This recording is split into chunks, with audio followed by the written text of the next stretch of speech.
Hi guys, welcome back to Jeanette and her puzzles. Today I'm gonna be doing a jigsaw that is one of my favorites because the design of the puzzle is basically London Tube map. So it's quite special for me, you know, and it reminds me of all the times that I spent in London. So let me show you the puzzle. Here's the puzzle. It's quite wide, so I'm not sure how much you can see because the sun's reflecting from the window, but it's a 1,000-piece puzzle from Frederick. I don't particularly know this company, I just have this one puzzle from them, and I got this puzzle from a lady on Facebook, and when she gave it to me she told me that they lost one piece in the shredder, so I already know that there's a piece missing, but I'm not really that worried about it because I still really like the puzzle and it reminds me of London, so I'm not really that fussed that there's one piece missing. Because this puzzle is basically completely white, I went and bought black boards specifically for this puzzle, so you're actually going to be able to see when I'm putting the puzzle together, so it's not going to be white on white. So today's the day when I bring my black board out. It's a cardboard puzzle with normal thickness, but it is quite soft. It feels like on the narrow bit it could easily break if I pressed it too much. But other than that, the quality is good and the picture is very clear as well.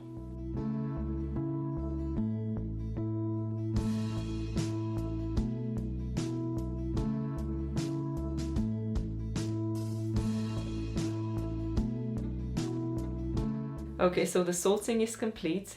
It was a bit weird in the beginning because I wasn't quite sure how to do the sorting, but then I decided I'm just gonna do it the way I'm gonna be basically putting it together. So I put all the water pieces together and then I just went by colour, so I went yellow, orange, pink, red and so on. Basically rainbow again. I like sorting puzzle in rainbow, so yeah, that made me quite happy. But anyway, when I was sorting it by colours, I didn't go by the colour that takes up the majority of the piece. So because I'm gonna start, for instance, out of the tube lines, I'm gonna start with yellow. And even if that was like the smallest bit of yellow on it and it had other lines over it, I would go with the yellow one because I'm gonna need it first, because I will be doing the yellow line first. So after doing all the rainbow bits, then obviously we've got the text only section, and then we've got the white only section, like completely white, and that scares me quite a lot. So yeah, we'll see how that goes.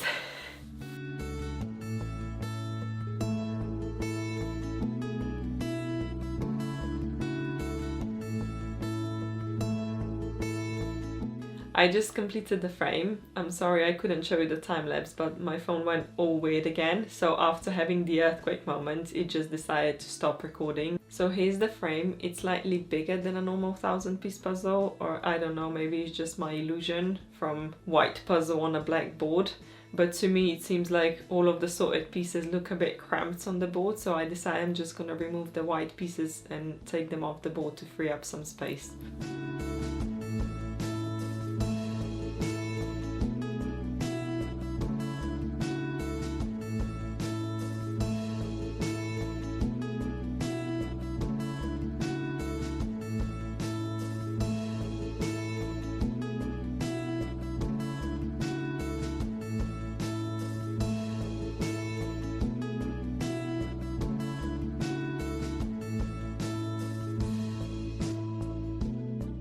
So the river is complete. It was actually quite easy to do because I just had to follow the one line across the puzzle. If the rest of the puzzle is going to be so simple, that would be amazing. Anyway, what makes it a lot easier with this puzzle is the fact that there's writing on it, so immediately you know which direction the piece is turned, and it makes it so much easier when you need to look for the piece that you're missing. That's really something that's going to help with solving this puzzle, and I'm really looking forward to it. It's time now for me to move on to the yellow line, which is basically the circle line, and at the same time I'm gonna kind of be doing the district line, which is a green line, and Hammersmith and City line, which is a pink line, because they run almost like half of the course together. So I'm just gonna do that first and then move on to the next colour.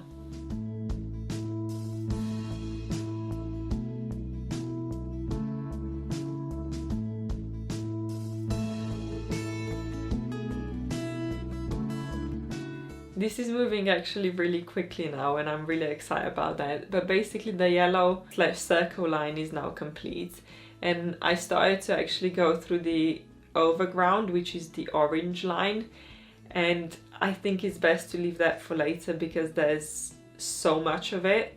Like, I remember even in real life when I was using the overground, I got so confused because there's so many splits and, I don't know, different directions and crosses, and oh yeah, there's so many different lines, but they're all in the same colors. So I'm gonna move on to the pink Hammersmith and City line, and I'm gonna move on to the red circle line.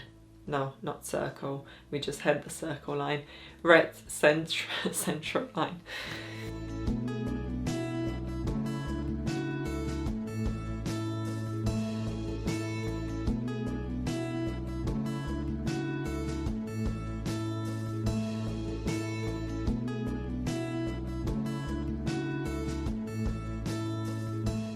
This is actually coming together quite nicely. So I just finished the pink and the red lines now, and I've got purple one left, which is Metropolitan line. Then I've got the blue ones, and I wasn't really that good when I was doing the initial sorting, so I'm gonna have to sort them out again because I basically packed together 3 different lines, and they're Piccadilly line, Victoria line and DLR. And out of the 3 lines, I'm really excited to do Piccadilly line because I actually lived on it. Well, I had 2 addresses in London and both of them were on Piccadilly line. So yeah, I know that line quite well, and I think it's going to make it a lot easier to complete because of it. Because I know majority of the stations where they fall. So as soon as I'm going to see a little bit of the title of the station, I think I'm going to know where it falls.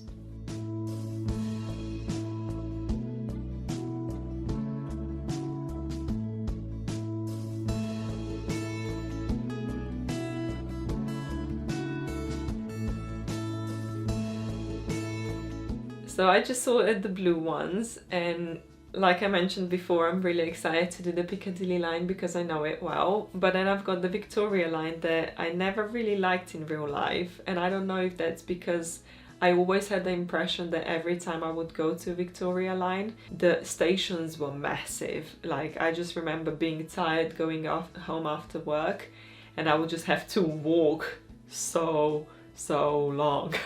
So yeah, when I think of Victoria line, I just feel it's long, even though it actually got you home quicker because it would cut through where the Piccadilly goes around. But in my head, it was just like, I would rather sit on the tube and get home 5 minutes later than get off and have to walk all the distance to get into Victoria line.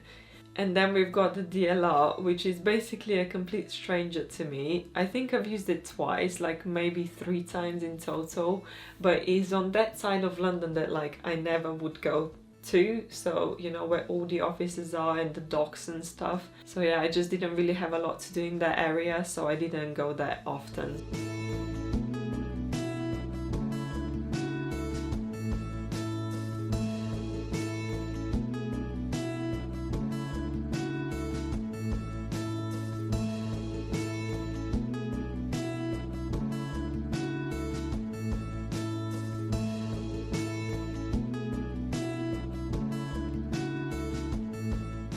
I'm done with the blue ones now, and I would say that DLR was the hardest out of the 3 because I genuinely don't know it at all. But I have just a few different lines left, and then I'm gonna be moving on to the overground.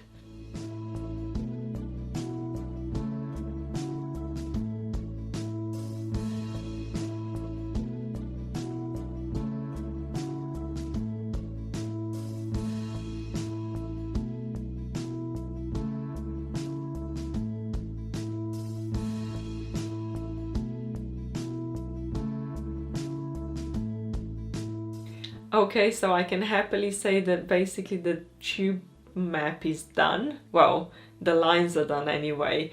I've just got the text pieces left and I've got the white pieces left. But this so far was really enjoyable and it didn't take me that long to actually do it. So yeah, I think the text bit is gonna be a bit harder now because it's been a while since I lived in London and I've forgotten where some of the stations are. So it's gonna be, I think, a lot of, you know, well, using the picture to help me because I forgot where the stations are.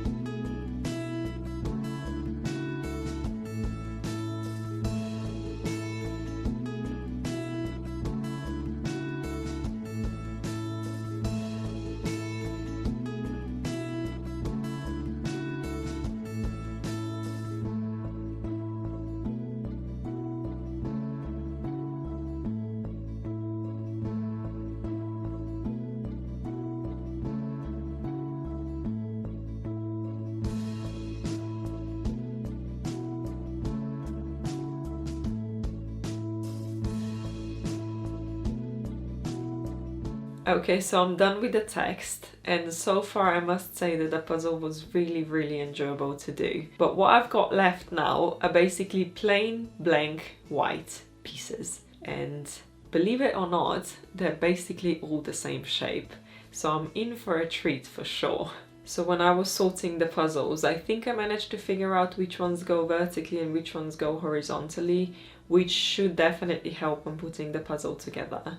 But when I counted the pieces, there's roughly around 200 pieces. So I think it's gonna take me quite a while to do that, because I think what happens next is I take a piece and just go around the puzzle and try and figure out where it goes until I find its place, and then take the next one and repeat the process. So yeah, I've got a lot of fun ahead of me. A lot.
I cannot tell you how happy I am that this puzzle is finally complete, because the white pieces were just made me want to throw the puzzle out of the window.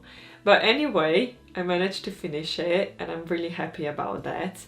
I will not be attempting to lift it up because I do not trust that it's gonna stay together, and really I do not want to ruin it after spending so many hours on it. Like, I would genuinely say it took me the same amount of time, if not longer, just to do the white section, which was basically 200 pieces compared to a 1,000-piece puzzle. So yeah, I'm not good with single color puzzle, I think we already figured that out, but this was quite bad.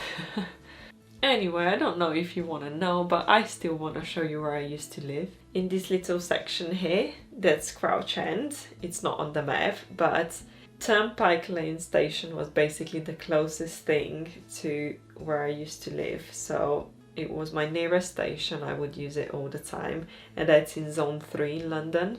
And then later on I moved on to Arnos Grove, which is basically Zone 4, and both of them are on Piccadilly line. And before, when I lived in Welwyn Garden City, Cockfosters was the closest station, so it's basically, I basically lived on Piccadilly line my entire life in England, so I really like the Piccadilly line. I don't know if there's anything else you want me to tell you about London, but if you ever go, you have to go visit Oxford Street, obviously. You have to go to Hyde Park. You can feed the squirrels there, so that's really cool. And obviously Buckingham Palace and London Eye and Big Ben and all of those things. And yeah, if you want to see more of London in puzzles, just check this video out next. Bye!